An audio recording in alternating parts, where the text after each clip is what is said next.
Bonjour à tous, je me présente, donc Emmanuel Joubard de 42 Consulting, je représente 42 Consulting. Je vais un peu vous parler du déroulé un peu de la conférence. Nous avons 3 intervenants aujourd'hui, Monsieur François Valadou de MP Visual, Monsieur Eric Blaireau de Titra TVS et Monsieur Toon Van Rijswijk de BCE. Je ne vais pas écorcher votre nom, hein, c'est pas mal. Pendant ça, on va discuter, on va tous avoir des discussions entre François, Eric et les uns après les autres. Je vous invite à intervenir si vous le souhaitez durant nos conversations et durant un peu les exposés que feront chacun des intervenants. À peu près quand vous le souhaitez ou après on pourra demander des questions au public. Mais je vous invite vraiment d'intervenir à brûle pour point, au contraire ça animera le débat. Je voulais faire juste un petit point avant d'attaquer avec François sur un contexte. Le contexte, pourquoi cette conférence. Ça va être un peu simple et on va démarrer par une anecdote qui est la mort annoncée du SDI depuis un bon bout de temps sur certains stands à l'IBC il y a 2 ou 3 ans. Donc c'est juste une anecdote, je vais m'arrêter là. Mais surtout l'arrivée d'un signal IP qui est bidirectionnel et qui de plus en plus a un temps de latence de plus en plus moindre. Évidemment, on se retrouve aussi avec une tendance technologique où on fait beaucoup de dématérialisation, donc on converge de plus en plus vers un monde IT. Ça, c'est la partie technologique qui nous a permis de dire, oui, effectivement, l'IT arrive, la remote production est présente. Il y a une partie aussi économique, puisque de plus en plus, nous avons plein d'acteurs qui permettent de diffuser des contenus, à la fois sur le web ou classique sur la TNT, et une multitude de contenus. Et donc, du coup, on demande des coûts de fabrication de plus en plus faibles par rapport à cela. Et ces nouveaux acteurs s'appellent Dailymotion Studio ou YouTube. Et le troisième aspect par rapport au contexte, c'était fabriquer plus vite avec des coûts inférieurs et une sorte d'industrialisation du secteur audiovisuel qui avant était plus un secteur, on va dire, artisanal, mais qui est en train de tendre très fortement vers une vraie industrie avec toutes ces problématiques de rentabilité, etc., même si parfois le contenu reste encore un peu artisanal. Avant de démarrer et de poser quelques questions à François, moi j'avais juste un petit point de vue et je m'étais imaginé à un moment ou à un autre, et ça va arriver bientôt, que derrière la caméra, une caméra qu'on va mettre quelque part pour retransmettre un match de foot, etc., ou un plateau de télévision, un talk show, un show X ou Y, cette caméra sortira un flux IP directement. Et je suis parti de cette idée-là, tout simplement, et de me dire, mais qu'est-ce que ça veut dire? Ça veut dire que ce flux IP pourra être traité classiquement comme tout système IT, donc dans un système de back-office et de media center. Et à ce flux IP, si on y rajoute de la data, parce que c'est ça aussi qui est très important, on peut imaginer une structure complète où on a un back-office avec un gros switch, une database qui permet justement de connecter X clients dessus et des serveurs qui détiendront les applicatifs. Donc ça, c'est une idée, évidemment, mais à partir de là où on est complètement en IP, on peut avoir, on est assez transverse puisque directement on peut diffuser à la fois sur des plateformes OTT, sur d'autres devices, et c'est ça qui est intéressant. Et la partie hardware qu'on connaît tous, qui est un mélangeur vidéo ou qui est un serveur vidéo, pourrait se transformer tout simplement en applicatif qui serait raccordé à un media center. Donc ça, c'est une vision, effectivement. Est-ce qu'elle est réelle ou pas réaliste? Ça, on le verra avec les différents intervenants qui ont eu des expériences là-dessus. Et juste, j'ai commencé par une anecdote, donc je vais refinir avec une autre anecdote. C'est des logiciels open source. Donc, je vous les laisse, j'en parlerai pas plus, mais faites juste une recherche un jour sur Internet, tapez Free Software, Video Mixer ou des choses comme ça. Vous serez assez surpris du résultat. Moi, à la maison, j'ai un Playout. Il m'a coûté 0 francs, 0 centimes, développé autour de Gaspard CG. Bon, évidemment, les fonctionnalités ne sont pas celles qu'on recherche, nous, en tant que broadcaster, mais connaissant le métier, ayant des développeurs, on pourrait peut-être avancer sur ce sujet-là. Donc ça, c'était une vision un peu IT qui me permet de dire qu'aujourd'hui, le monde IT est très transverse dans notre monde broadcast et que bientôt, le technicien vidéo sera remplacé par un expert réseau. Et je pense que c'est important de se le mettre en tête. Je vais donner tout de suite la parole à François. J'ai essayé d'être assez court parce qu'on va tous avoir faim à un moment ou à un autre. François, moi, ce que je voulais voir avec vous, c'est est-ce que vous, d'un point de vue retour d'expérience, est-ce que vous avez eu des tournages déjà faits en remote production, ou est-ce que vous avez, dans ce domaine-là, en IP, fait des choses assez concrètes maintenant, et comment vous voyez un peu, vous, votre stratégie de demain, et un peu nous expliquer un peu ce qu'est votre entreprise et votre secteur d'activité? Tout d'abord, bonjour à tous. Donc, je représente la société AMP Visual TV, que je représente en 2 mots. Nous sommes prestataires techniques. Nous fournissons des services pour la captation, la production, la post-production et la diffusion dans le domaine du broadcast, mais aussi du digital média. Alors, pour répondre à la question, oui et non. C'est-à-dire, ça commence bien cette conférence. Oui. Qu'est-ce qu'ils vont raconter ? Tout simplement parce que c'est comment et pourquoi faire de la remote production. Alors je vais vous dire, commencer quand même par le gros oui. Bien sûr, on est en marche et oui, on sait fournir des services quand on va tout de suite orienter le service vers des réseaux dits non managés sur des fibres noires. Nous avons prouvé lors de notre dernier workshop en juin 2014 et nous avons mis tout un workflow en fibre noire entre 2 sites qui sont le studio 107 au nord de Paris et le studio Rive Gauche dans le 15e. Et nous avons managé proprement nos fibres, et c'est-à-dire nous avons pu dessus y incrémenter plusieurs types de services. Ces services, on a été au maximum de ce que l'on pouvait faire, c'est-à-dire les services liés à la production, qu'on peut imaginer pilotage de caméra, pouvoir comment récupérer des médias audio, vidéo. Je vais de façon un peu plus simple décrire le workshop. Aussi interfacer des systèmes de post-production, c'est-à-dire mettre une station distante, mais ça peut être que juste la station, mais aussi l'interconnecter par du réseau gigabit.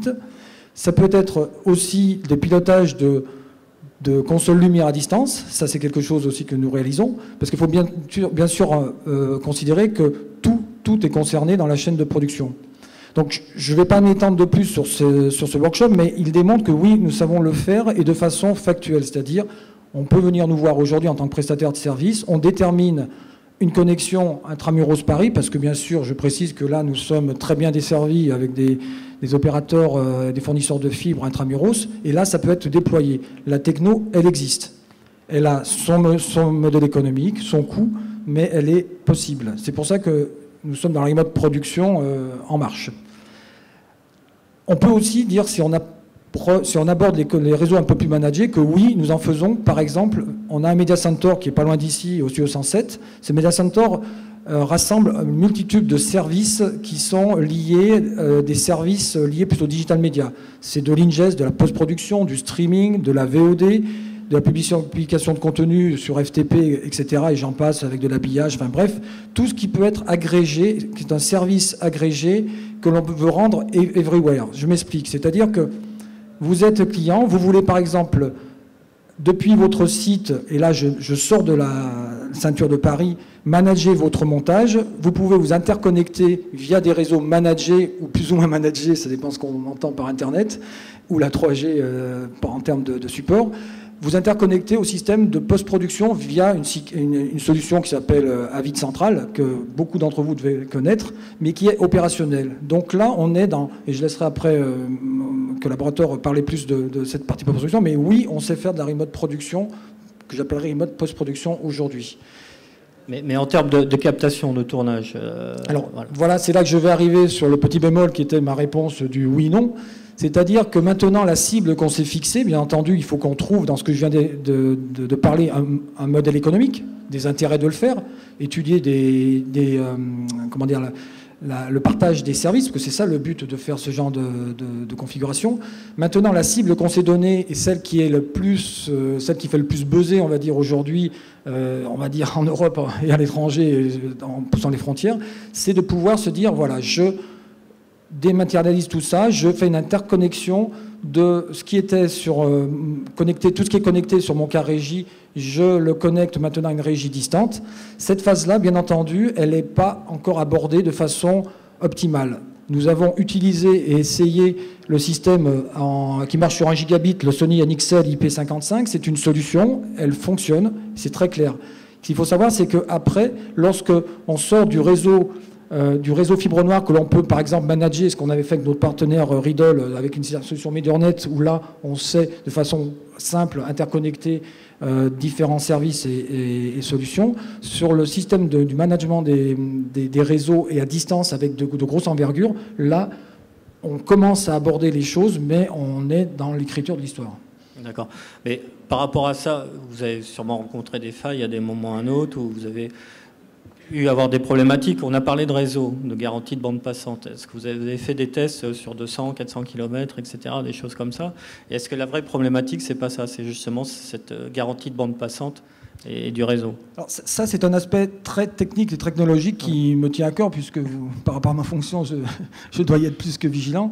Par contre, ce qu'il faut savoir, c'est qu'il y a un prérequis qui est incontournable, c'est vraiment déterminer avec les trois parties principales qui constituent le projet, qu'est-ce que l'on veut faire. Parce qu'aujourd'hui, on peut parler de disponibilité, de la fracture numérique au niveau de la France. On peut faire des grands débats. Je ne suis pas certain que ce soit ça qui fasse avancer. Donc le prérequis, vraiment, c'est de rassembler trois parties importantes. C'est déjà notre client, qu'est-ce qu'il veut réellement faire, avec quelle échéance et pour quels moyens et quelle cible. Nos fournisseurs, qui sont aussi les fournisseurs que l'on connaît sur les équipements, mais aussi les nouveaux contacts, nos nouveaux fournisseurs, si je peux appeler ça, nos futurs partenaires, ceux qui déploient les réseaux, pour savoir quelles sont la disponibilité, et pas sur une façon générale, parce que ça serait vraiment utopique, c'est sur une façon très ciblée. Parce que ce que je peux faire à Lyon, je ne peux peut-être pas le faire à Marseille, comme je ne peux pas le faire à Lille. Et vous remarquerez que j'ai pris des exemples de grandes villes. J'aurais pu aller chercher Tourcoing, je ne sais, et puis une autre petite ville, mais c'est ça qui est important. Donc ça, c'est vraiment une analyse qu'il faut partager, et aussi une analyse avec la nôtre qui va être d'agréger tous les éléments au moment venu. Parce que ce qu'il faut voir aussi, c'est qu'on parle de remote contre-production, c'est quoi? C'est pour faire du B2B, du B2C. Alors là aussi, ça peut être enfoncer une porte ouverte, mais non, parce que si on parle d'un système si on appelle par exemple les solutions second écran remote control production, je ne pense pas qu'on est tous d'accord sur la finalité. C'est plus du B2C. Je ne sais pas trop ce qu'on remote, je ne suis pas convaincu. Par contre, attention, je ne vise aucun produit précisément, puisqu'on est aussi porteur de solutions comme EVS le fait, des solutions SICAS qui permettent de fournir des produits. Donc il est important d'établir vers quelle cible on s'adresse. Et les verrous, il est clair, ce sont des verrous qui sont majoritairement, peut-être par méconnaissance, parce que là-dessus, je pense qu'il y a un gros travail à faire en commun avec nous prestataires, les constructeurs et aussi les opérateurs, c'est pouvoir établir les capacités du réseau. Et les capacités du réseau, c'est quelque chose qui revient de front. Il y a des typologies qui existent, il y a des technologies qui existent. On sait qu'on peut mettre aussi en avant la latence. On prend par exemple le système Sony dont je parlais. S'il a une trop forte latence, on est vite, on va dire, exclu de ce type de fonctionnement. Donc il y a vraiment de l'orfèvrerie à faire, même si on doit travailler sur les grandes masses, et ça c'est plutôt adressé, on va dire, aux opérateurs. Je ne sais pas s'il y en a dans la salle. Et quand je dis opérateur, c'est peut-être même au-delà du niveau d'opérateur, c'est-à-dire avoir la maîtrise et de savoir ce que l'on peut déployer aujourd'hui. Donc ça, c'est un verrou, bien sûr, qui est cette partie-là, le type de réseau, c'est dessertes locales, parce qu'aujourd'hui, nous avons été confrontés à des cas précis. Aujourd'hui, on sait ramener des signaux. Par exemple, je prends sur la Ligue de foot, la Ligue 2, entre autres pour notre client Bein, nous rapatrions beaucoup de signaux. Donc on se dit, on a déjà 100 mégas de bande passante, 200 mégas de bande passante. Qu'est-ce que nous allons pouvoir faire avec ça? On se dit, tiens, l'opérateur est présent, on va peut-être pouvoir faire un test et gagner 1 giga, voire 10 gigas. Aujourd'hui, ce qui se passe, c'est qu'on a des autoroutes qui sont très, très, très bien fournies.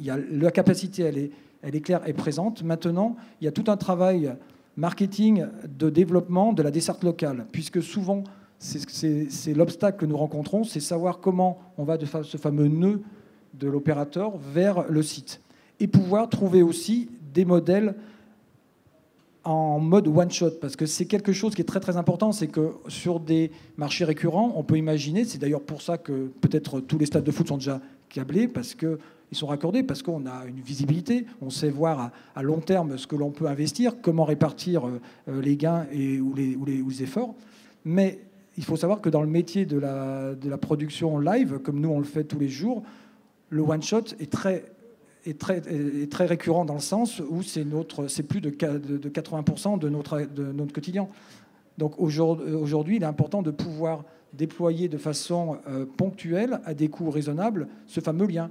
On va nous dire que techniquement, il existe, sûrement, et là, mais après, dans quel cadre et à quel coût? Donc ça, c'est l'autre aspect. Et je passe la stabilité des réseaux, bien entendu. Et un élément qui est important aussi, c'est ce que j'appellerais la sécurité. On comprendra tous que lorsqu'on est dans un cas régi avec un mode de transmission satellite redondé SAT, c'est souvent ce qu'on fait, une agrégation, on utilise deux technologies pour garantir la diffusion du signal. Dans le mode de remote production, il est très clair que là, on va couper en deux l'outil de production. Donc, vous voyez tout de suite où on peut en venir, c'est-à-dire que ce n'est pas un fil qui coupe et on passe sur le backup, c'est-à-dire qu'on doit pouvoir garantir, suivant si on le fait en tout ou partie, des doubles adductions peut-être ou des doubles niveaux de sécurité. C'est-à-dire qu'on doit sécuriser, on ne sécurise plus peut-être qu'un flux qui est le flux de transmission, mais on sécurise des flux, plusieurs flux de production. Donc ça, c'est à prendre en compte. Alors, ces verrous, je réponds à la question, ils sont à prendre en compte. Bien entendu, c'est le challenge et qui nous porte à nous dire qu'il y a des solutions qui arrivent. Les discussions sont bien sûr menées et bien entendu, on va aller au fil du temps arriver à lever ces verrous. D'accord. J'ai entendu plein de termes très IT, opérateur télécom. J'ai l'impression qu'au jour d'aujourd'hui, au jour d'aujourd'hui, ça ne se dit pas à ce jour, vous êtes en train de converger. Enfin, je sais pas, dites-moi, François, si vous avez, vous, chez vous, des spécialistes très réseau, si le métier que vous connaissez avec le monde du SDI et des équipements broadcast, est-ce que maintenant, vous êtes plus en train de réfléchir comme un opérateur télécom, puisqu'on a parlé de bande passante, de choses comme ça? Et est-ce que cette convergence n'intéresse pas aussi les opérateurs télécoms à venir vous voir et se dire, tiens, vous avez le métier, nous, on a le support? Enfin, est-ce que ce n'est pas des éléments que vous constatez, vous, depuis un certain temps, ou est-ce que vous allez travailler avec eux en partenariat? Enfin, voilà, je pense qu'il y a un enjeu là-dessus. Bien entendu, l'enjeu, il est très, très important parce que je pense que c'est la compréhension de ces acteurs, ou enfin, si je peux les limiter à deux, qui va nous donner la réussite et peut-être la rapidité de déploiement. Nous avons déjà, par notre activité du Media Center, on a déjà une analyse et des administrateurs réseau jusqu'à un certain niveau, puisqu'on manage à un niveau supérieur, par exemple, que de sociétés comme Globecast ou Advalem des réseaux. Il est clair que, par contre, on va renforcer nos connaissances et avoir à créer des liens beaucoup plus forts avec tous ces acteurs qu'on pourrait même appeler qui sont cités dans le livre blanc, comme Cisco, comme d'autres opérateurs principaux qui sont très présents dans l'IT. D'accord.